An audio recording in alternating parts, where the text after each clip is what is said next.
Next up, we have Dr. Vadasia.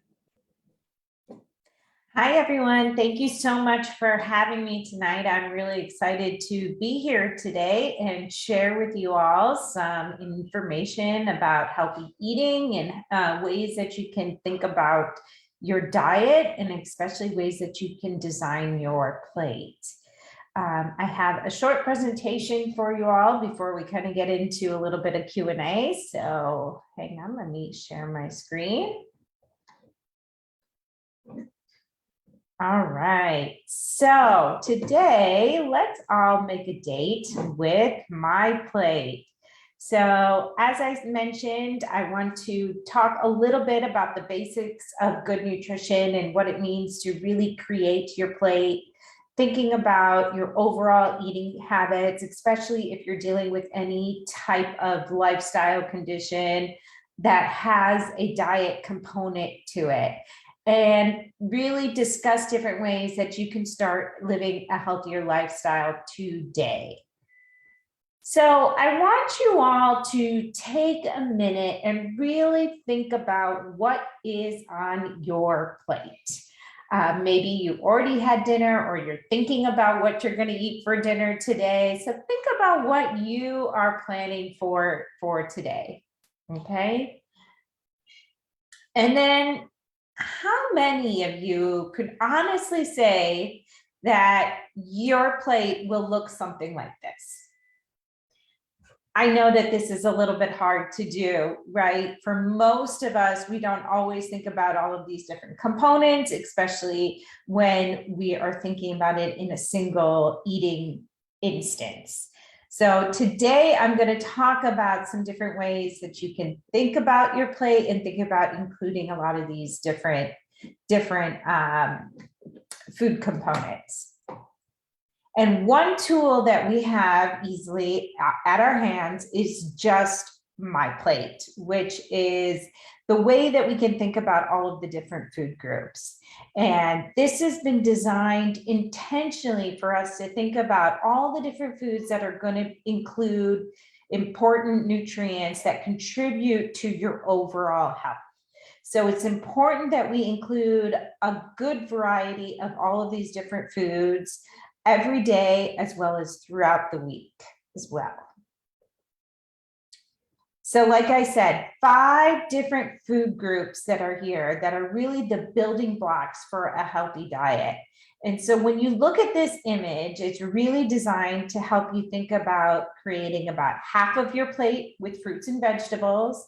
Especially for women as we get older, key to health is to really planning your meal around the vegetable, okay? So the more variety of vegetables, the better. In fact, there has been recent research that has looked at, for women, the keys to weight loss is just the variety of vegetables.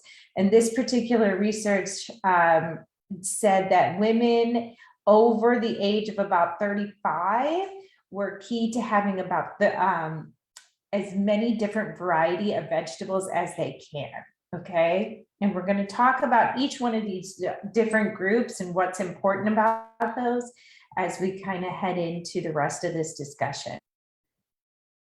So starting out with fruits, which is one of the ones I think that gets a little bit sidetracked, especially as we go in later throughout the day, but we know that you probably remember that old saying from back in the day that you want to have as many different colors on your plate as possible. And this is really important when you think about fruits as well as vegetable, because those colors mean that you are getting lots of different vitamins and minerals. And I know that when Chef Jojo takes over, he is highlighting a number of different fruits and vegetables today. And it's a great way to actually include them in a dinner meal or a lunch meal.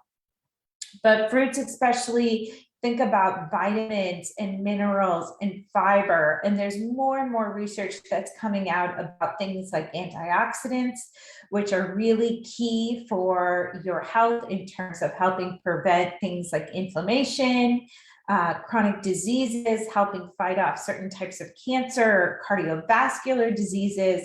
So really beneficial for you. fiber is so important for your health for many different reasons.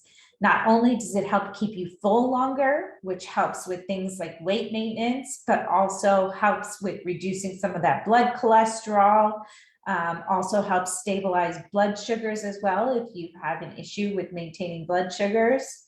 So lots of beneficial components in our fruits group. Vegetables. So I touched on vegetables a bit when I was talking about fruits, but same thing goes here with all of those different colors and really thinking about the variety as much as you can. Think about what's in season, and we're really heading into a great time with the spring and the summer because there's going to be so much variety of produce that's going to be in season. And I encourage you to think about not only fresh fruits and vegetables, but you can still get nutrition, whether it comes from your frozen or even some of your canned goods as well. Just remember that when it's canned, we do need to think about things like sodium with that too. But with frozen fruits and vegetables, a lot of people will forget about frozen fruits and vegetables, but they are actually harvested and they are frozen when they're at the peak of their harvest, meaning that they have maximum amount of those vitamins and minerals that I talked about earlier. So don't forget about those, especially in the colder months too. Grains. So a lot of times when we think about diet culture today, folks are always looking at carbs as sort of the big X, right? Oh no, I'm trying to cut my carbs. I'm trying to go low carb.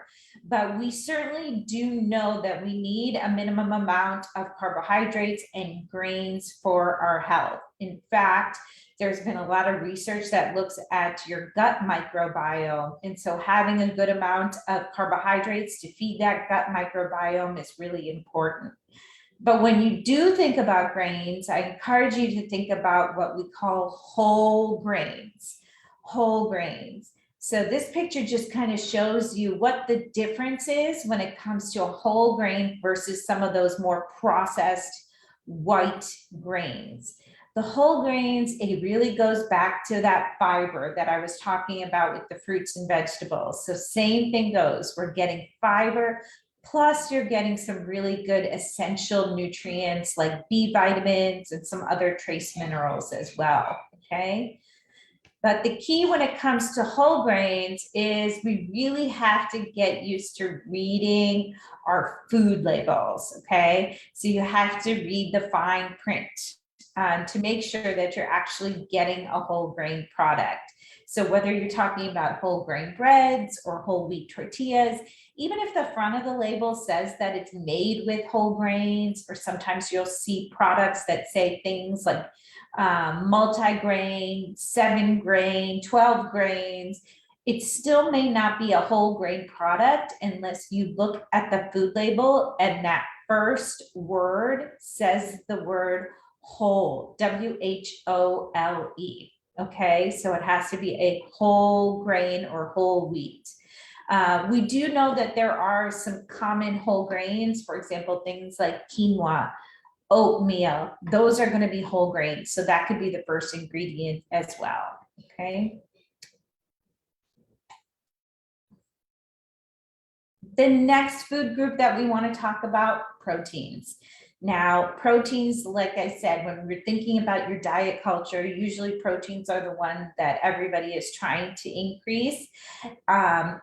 Most Americans actually get about 4 times as much protein as their body needs, okay? So we need protein. Yes, it is important, but I want you again to think about it in terms of balancing it with all the other foods that are out there.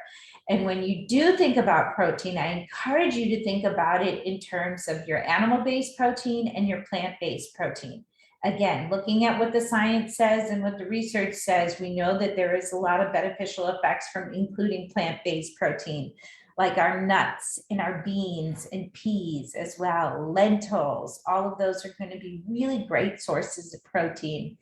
And if you're doing animal sources of protein too, that's great, but I encourage you to think about the fat. So focusing more on your lean proteins, those are going to be lower amounts of fat as well, okay? So that would be things like your chicken, your poultry, and seafood as well. Those are generally going to be good sources of lean protein, but also other cuts of meat. For example, anything that says the word round, loin, or leg, round, loin, or leg, those are generally going to be leaner cuts of meat.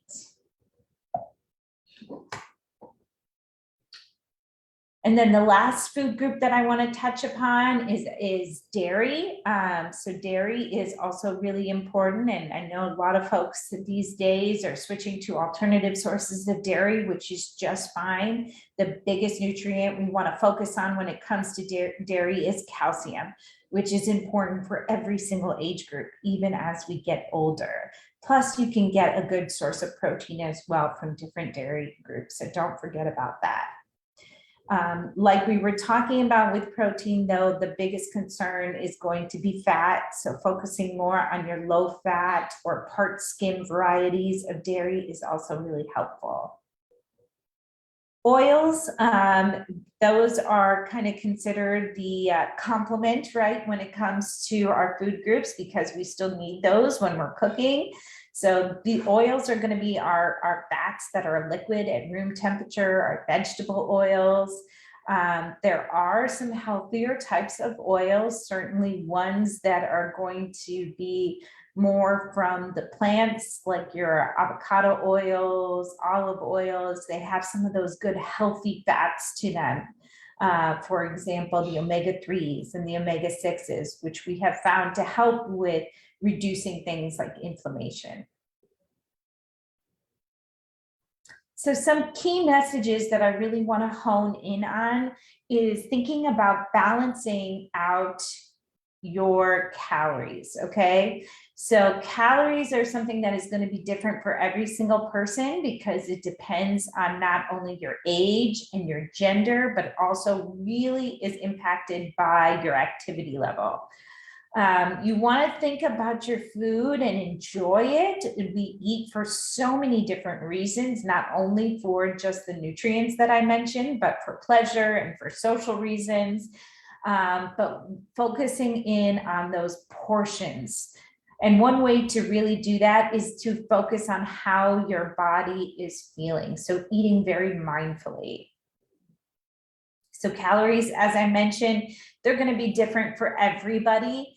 And keep in mind, if you are thinking about your weight, if you are happy with where your weight is and you're just focused on maintaining your weight, think about the equation that your calories in do equal your calories out. So if you want to shift the scale, then you have to shift the equation.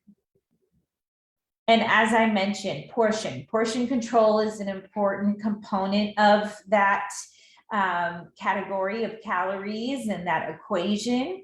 When we look at those food labels again, there's going to be a difference between your serving size and your portion size. So the serving size is usually what you see on the food label, and the portion size is how much you actually eat. Now, we know we have recommendations for various portion sizes, and nobody really expects you to walk around with different measuring cups, especially if you're eating out or you're eating at the office. But we have some sort of tools, especially when you think about the palm of your hand here, that you can use to help with your portion control. So whether you are eating any food from any of the different food groups, you can use this list as sort of a nice visual guide to help you stay in control of portions. Okay. And if you are eating at home, just some kind of quick tips to help you with the portion control, in addition to being very mindful and eating only when you're hungry, and to trying to slow down and eat and stop eating when you feel satisfied. You can try to use things like smaller plates, putting less food on the plate and going back for seconds. Remember, you want to focus more on those vegetables and those fruits, okay? So filling your body up with all of those good nutrients. Trying new foods like lentils, mango, kale. Encourage yourself, more variety of fruits and vegetables, the better. And then don't be afraid of leftovers. I know a lot of folks say, oh, I never eat leftovers. Well, I encourage you to think about your leftovers in a new way. So think about them in ways that you can sort of reuse leftovers. Can you put it in a smoothie? Can you put it in a salad? Can you repurpose it into a different type of dish altogether? So again, just kind of reiterating what I mentioned before, to focus in on some of those key food groups: fruits and vegetables, whole grains, and those lower fat dairy and proteins. I know a lot of us are really busy and we're on the go, or you may be really tired at night, and it might be easy to just kind of go for the prepackaged foods or those frozen dinners. But when it comes to those, you really want to try to reduce those as much as you can. Now, the food industry is getting really good at making some healthier versions with those, but it does require you to be an educated and aware consumer. And one of the biggest tools that you have on hand to help you with that education is our food label again. What's great about the food label is that you can use something called the 5% and the 20% rule. So if you see those percentages of the daily values that are running down the right side of the food label, anything that is 5% or lower is going to be low in that particular nutrient, and anything that is 20% or higher is considered high in that nutrient. So when you think about the nutrients that are on the food labels, some nutrients that we want to be low in would be things like your saturated fat, your cholesterol, your sodium. And some nutrients that we would want to be high in would be some of your vitamins and some of your minerals as well. So again, this is a great rule of thumb that you can take with you no matter where you're shopping, no matter what grocery store you go to. As long as it's a packaged food, you can use the 5% or 20% rule. And that will certainly help you to determine how healthy or how good of a food choice that prepackaged meal is. Okay, and that's all that I have for now. I'm happy to take any questions. I see one that came through.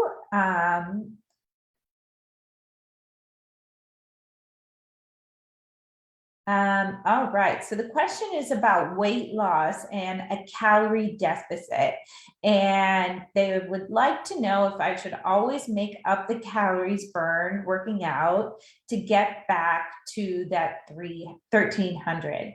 Yeah, so in general, when you're talking about calories, for the average adult, you usually don't want to go less than 1200 calories per day. Okay, so if you're working out and you're creating that calorie deficit and you're going below that 1300, I would say that's fine, as long as you're staying between 1200 to 1300. And this is very specific for this individual. They've been able to calculate that 1300 mark. So it could be different for somebody else that might be listening or tuning into this session. But in general, for most people, we do not recommend less than 1200 calories in any given day. But if you fluctuate calories between day to day, that is totally fine. Your body will make up for it. We do have reserves in our body so that we can still keep functioning and keep going the way that we need to. So good question. Any other questions or comments? I have a question. Sure. So there's a lot of push for vegetarian diets and the vegan diets. I just wanted to know how, if someone was going to do that, how would we ensure that we got the fats that you were talking about in? Would we take like some supplements for that, or how would we go about doing that? That's a great question. So you can still get the nutrients that your body needs. So when you think about protein, there's a lot of, like I said, plant-based protein sources. So whether it's lentils or beans or nuts. Same with the dairy and with the fats, as long as it's coming from, it would usually be coming from some type of healthy plant sources like the avocado oils, coconut oils, although coconut oil does have a lot of saturated fat in it, so you do want to watch out for that. But all of those, as long as they're plant-based oils, those would be fine as well. Good question. And like I said, with the dairy too, there's a lot of alternatives now when it comes to dairy. So you can usually get the calcium component from there as well.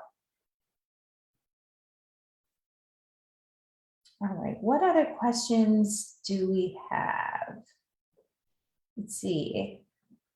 What do you recommend for individuals that have a milk allergy? Good question. So this is very common for individuals, especially who are lactose intolerant. So again, lots of different alternatives when it comes to the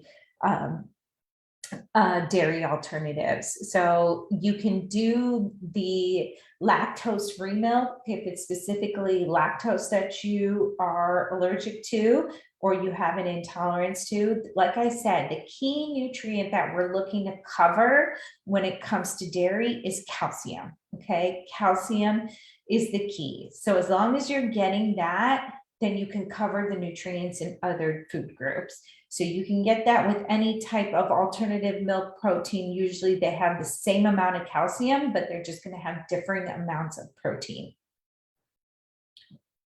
Good question.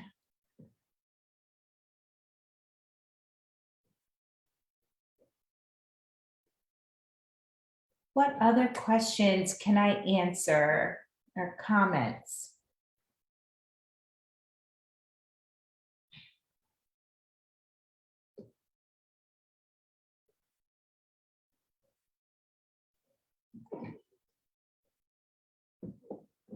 All right, well, I think that's all that I have for my portion then. I am still going to stick around, so if any nutrition questions come up during Chef Jojo's piece, then I will be here to answer them. Thank you all so very much. I appreciate your time. Thank you. Thank you so much for your presentation. We have learned a lot, definitely, especially the different cuts of meats. That's something that I didn't know. So thank you, and we look forward to applying some of the things that you have taught us. I now have the pleasure of introducing Chef Jojo. He's a native of Yonkers, New York. Joel Thomas, affectionately known as Chef Jojo, has been a fixture in the Capital Region food scene since 2012. He began his culinary arts career as an apprentice of Chef J.R. Robinson, executive chef and founder of Kitchen Cray, LLC. It was under JR's leadership that Chef Jojo developed his culinary skills and expertise. In addition to Kitchen Cray, Chef Jojo also worked as the dietary chef for the executive pastors at Zion Church in Landover, Maryland. For 4 years, Chef Jojo served as a food educator at Martha's Table, a nonprofit organization in Washington, D.C. And his primary role was getting elementary age children excited about healthy eating through food, education, and fun and engaging cooking activities. He is committed to creating unforgettable experiences through his exceptional service and delicious food. He is also very passionate about giving back to the community using his culinary gifts, especially to those that are less fortunate. So without further ado, I would like to introduce Chef Jojo.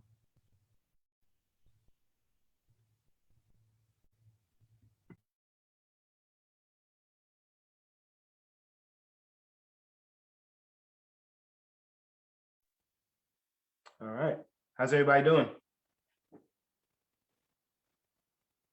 All right, everybody. So we're gonna make a quick and easy pineapple fried rice recipe. Like we heard in our nutrition portion, it's very important to consume your various fruits and vegetables. And we're going to use, we're going to use one of my favorite fruits and various vegetables for this cooking portion. What we have in front of us is brown rice. And this is brown rice that I cooked a few days ago. So it's very important for this recipe to use cold brown rice. You're gonna have a nicer texture. In addition to that, we have baby mushrooms, broccoli, shredded carrots, green peas, and pineapple. All right, so this recipe is great because it's so easy to make. If any of you have children who like to cook, this could be the perfect opportunity to have them help out in the kitchen and to also get them excited about eating their vegetables. So right here, I have my pan. And the first thing you want to do is you want to get your pan really hot. Okay. And the first thing that we're going to add is some olive oil. And we're going to coat our pan with a little olive oil. Sorry to interrupt while you're doing that. I didn't know if you wanted to adjust your camera slightly. We can't see your face. I didn't know if you just wanted to focus on the food or if you wanted us to see your face as well. Yeah, we can focus on the food right now during the cooking portion, and then for Q&A, I could adjust it. I did have another camera angle. I'm not sure. I had another camera, but but for now we can focus on the food. All right, so we're gonna add our oil, and let's make sure that we coat our pan evenly. And we're gonna add some onions.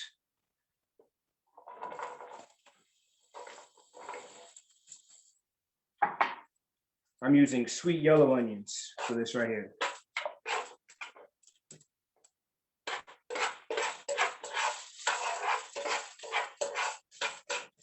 And it's very important to hear that sizzle sound.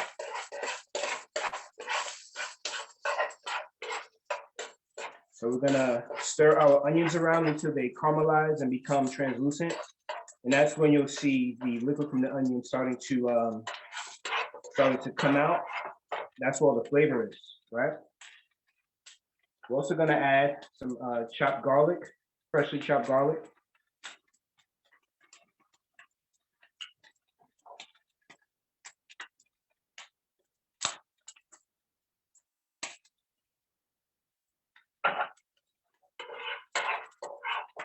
And we're gonna stir that.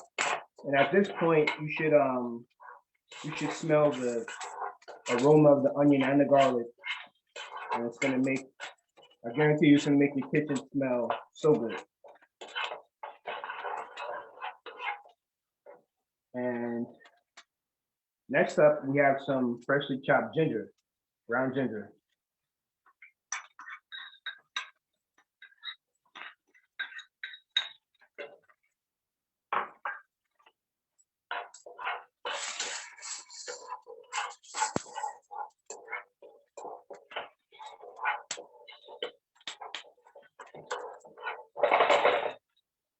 All right, so as you can see, the onions are starting to caramelize.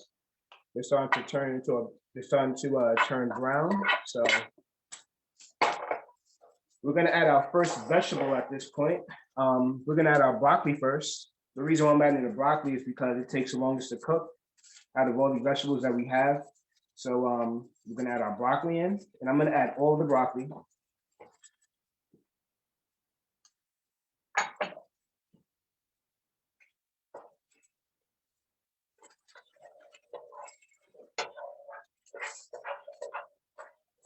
And if you have a whole crown, you want to try to cut them into smaller florets.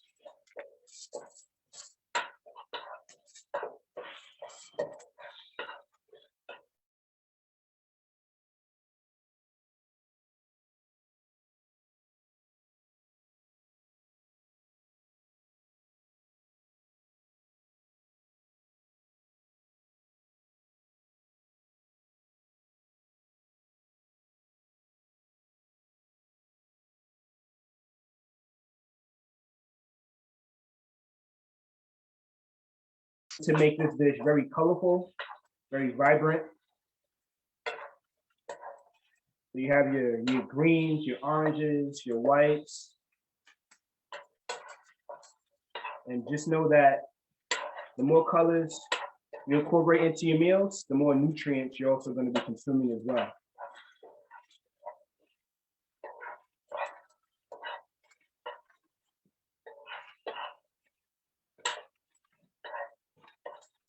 I also have some baby mushrooms that I'm adding next.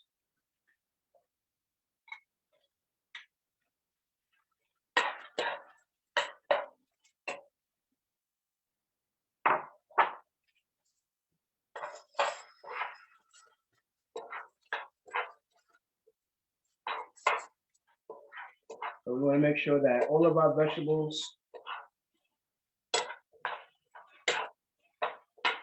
cook together. And as you can see, the broccoli starting to turn into a brighter green color. So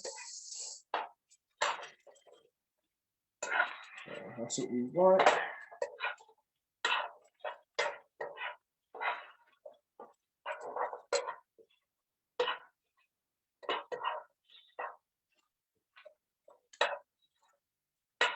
Okay, next up are our green peas.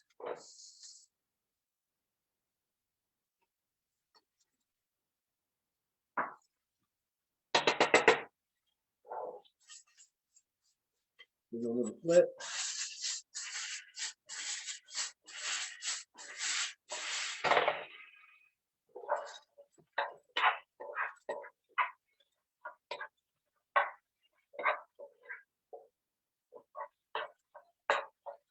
All right, now for the star of the show, we're going to add our chopped pineapple.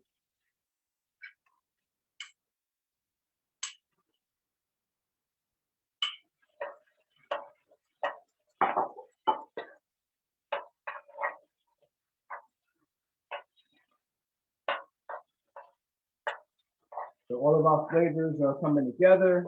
The sweetness of the pineapple. You're gonna enjoy the crunchiness of the broccoli and also the sweetness of the carrots.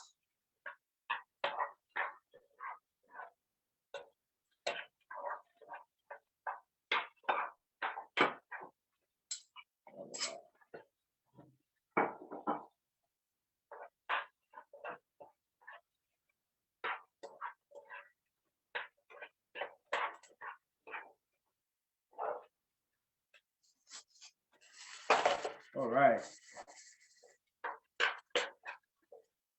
So at this point, I'm gonna add some of that brown rice that's been pre-cooked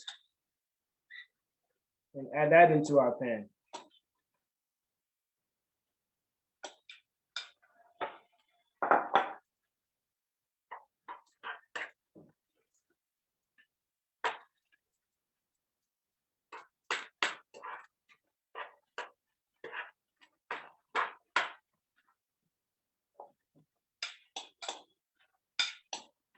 All right.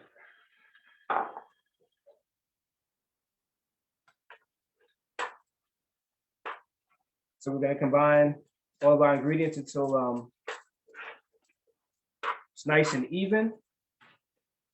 And I created a sauce using low sodium soy sauce, sesame oil, a little garlic powder,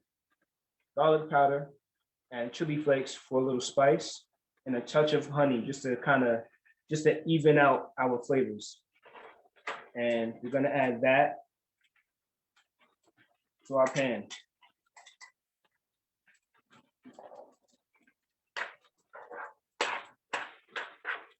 And combine all of our flavors until our rice is well blended.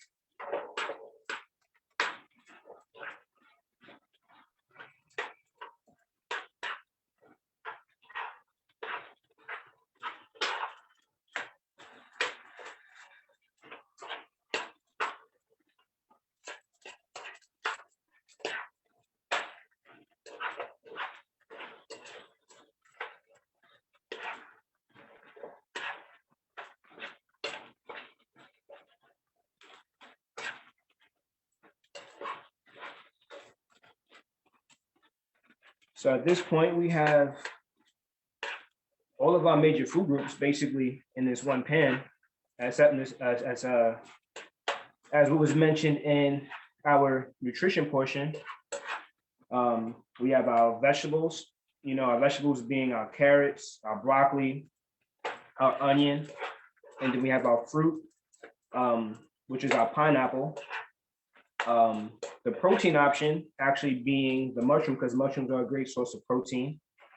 And then also our grains / healthy carb being our brown rice, which is high in fiber, keeps you fuller longer. All right.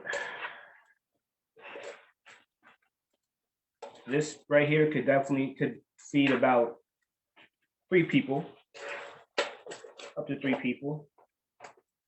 You wanted to go with that proper portion size. And for our plate up,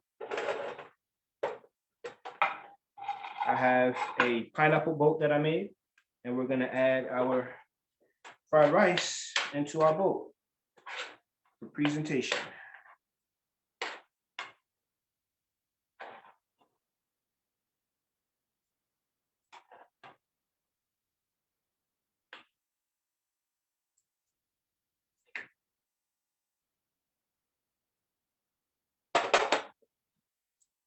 Gonna add some green onion on top for garnish.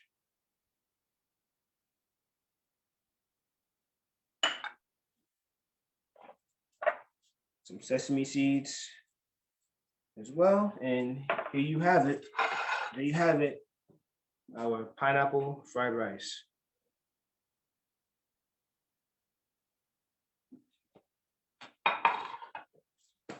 Okay.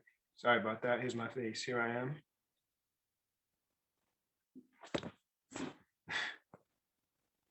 All right.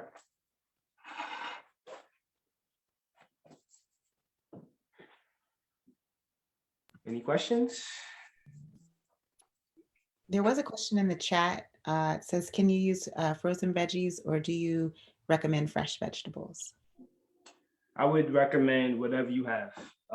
If you have the time as far as preparation, definitely go fresh. If you enjoy, that if you enjoy, prepping, chopping up your vegetables. Like I said, if you have children, because I know there are a lot of kids that like to dabble in the kitchen, they could help out with the preparation. But if you're pressed for time, I would highly recommend the frozen vegetables.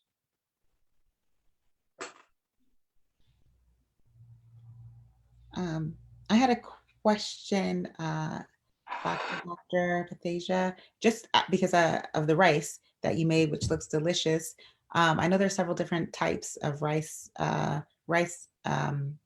options, and one of my favorites is the I'm drawing a blank, the basmati rice and the jasmine rice. I know that's like probably less healthy. I just wanted to know if you could explain like the difference. I know how you were saying with the grains. So I just wanted to know if you could explain the difference. Sure, sure. So yeah, depending on what type of basmati rice or jasmine rice that you're using, most of them are usually going to be the processed white flours, so they're not the whole grains. They do make whole grain varieties of basmati rice and jasmine rice.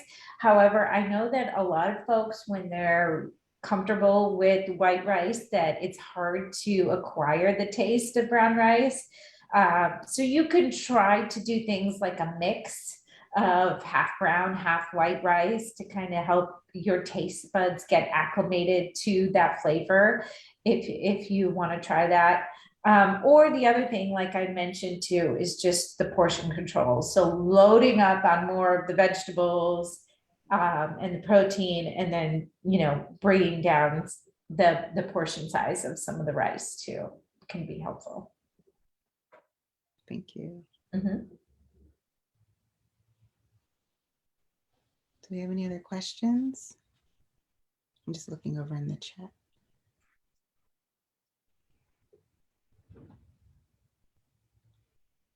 Chef Jojo, do you have any recommendations for healthy, like quick snacks for people on the go that they can make?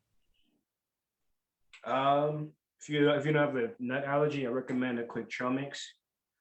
Maybe using dry fruit, peanuts, or your favorite type of nut. At least you get your healthy fats in there, as well as your dry fruit. I would also recommend maybe vegetables. I like vegetables and hummus. That's one of my favorite go-to healthy snacks. Fruit salad, can never go wrong with that. now that it's starting to warm up, certain fruits are going to be in season soon. So definitely, you know, your strawberries, your watermelons, those types of fruits will be in season. I'm also a big fan of apples, so maybe apples and maybe like a slice of, you know, like apple slices and peanut butter. That's a pretty good snack. Me, I like to work out, so I'm really big on incorporating a lot of protein. So that peanut butter is good, and you know, and that that apple is also good as well. So yeah, those are a couple that you know, come to mind. There's another question in the chat. Will Chef Jojo's recipe work well with cauliflower rice or some other rice substitute? Absolutely, I would definitely recommend the cauliflower rice, especially if you're trying to avoid certain carbs. You know, like I use the brown rice as a replacement for white rice because you know, because it's whole grain. It's definitely a healthier option, but you could also use cauliflower rice as well. You could even use quinoa if you like quinoa too. So that's another option. I had another question. I feel like I have all these questions. Oh, hold on. Someone else has another question. Are zucchini noodles good for you? Absolutely, Mhm. absolutely. I eat them all the time. I know we're talking a lot about proteins, and I know a lot of times people are on the go. Do you have a recommendation for any good like protein shakes that you guys like? Mm, I use organic protein. Um, I wouldn't say I'm an expert in that department, but I try to use more organic proteins that have a lot of fiber, that also have a lot of great nutrients in it, and that's also less in you know, that's also low in sugar. So yeah. You have to be careful when it comes to the supplement industry. It's not quite regulated the same way that our foods are. They're actually under two totally different agencies when it comes to the government. So just like when we were talking about sort of reading the fine print when it comes to our foods, you have to do the same thing with your supplements. So if you're going to do supplement powders, even a lot of those protein drinks, they kind of fall under that supplement category. So you know, just kind of reading through the ingredients and, you know, making sure that you can pronounce them and making sure that you're familiar with them is probably a good idea. And there was a question about sweet potato fries. Yes, so sweet potato fries, sweet potatoes in general have, you know, a good amount of vitamin A in them, and they have a lower starch content than your regular fries. So they are a healthy option. However, when you're frying it, depending on how you're frying it, right, Chef Jojo, that's going to be the key to how much fat is in it. So, you know, if you can think about baked sweet potato fries, that's a good way, a little bit healthier method, as well as the salt too, how much salt you're putting on there. So trying other herbs and spices that can help with the sodium. I was also going to suggest the air fryer too. That could work.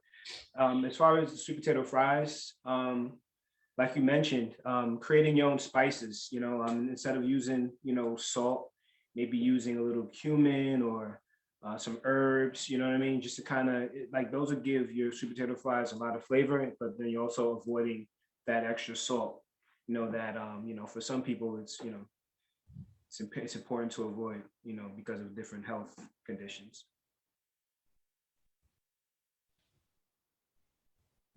Thank you. Any other questions?